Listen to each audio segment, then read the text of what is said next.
Halo mama, wewe vipi? Kama unashindwa kuniheshimu kwa sababu maskini wangu, basi jaribu kuniheshimu kwa sababu ya umri wangu. Halo, nipaze sauti kama gari la zimamoto. Wewe bado hujajua. Una macho lakini huoni, una masikio lakini husikii. Wacha dharau ndugu yangu, niambie kuna nini? Tarehe 22. Sasa tarehe 22 nikuelewe vipi? Unaambia mwezi wala mwaka? Tarehe 22 ya mwezi wa 3 mwaka huu 2025. Pale Golden Tulip Airport Zanzibar kutakuwa na uzinduzi wa sera muhimu ya maji safi pamoja na usafi wa mazingira.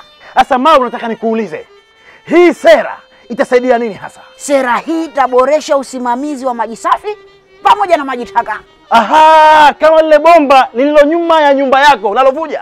Na hata mazingira yetu yatakuwa safi zaidi, kwa sababu sera hii itasaidia kusimamia na kudhibiti maji taka, kuanzia namna bora ya kuyahifadhi maji taka ili asilete madhara katika mazingira, kama makaro na njia bora zinazopaswa kutumika katika utapishaji salama wa maji haya katika miundombinu maalum ya majaa yaliyoandaliwa katika shughuli hii.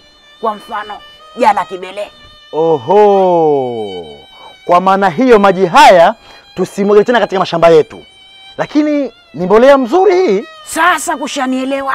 Na wananchi wote tunatakiwa kusikiliza na kuangalia vyombo mbalimbali vya habari, maana vitarusha moja kwa moja, kwa sababu mgeni rasmi atakuwa ni Mheshimiwa Rais wa Zanzibar na mwenyekiti wa Baraza la Mapinduzi, Dr. Hussein Ali Hassan Mwinyi. Na ninachokwambia, ujumbe huu mtamfikisha mzee Manga Mzamia Lulu na yajue. Uzinduzi huu utaanza saa 3 kamili asubuhi, na huu utakuwa uzinduzi wa sera muhimu, si sherehe ya harusi. Tangazo hili limeletwa kwenu na Wizara ya Maji, Nishati na Madini Zanzibar.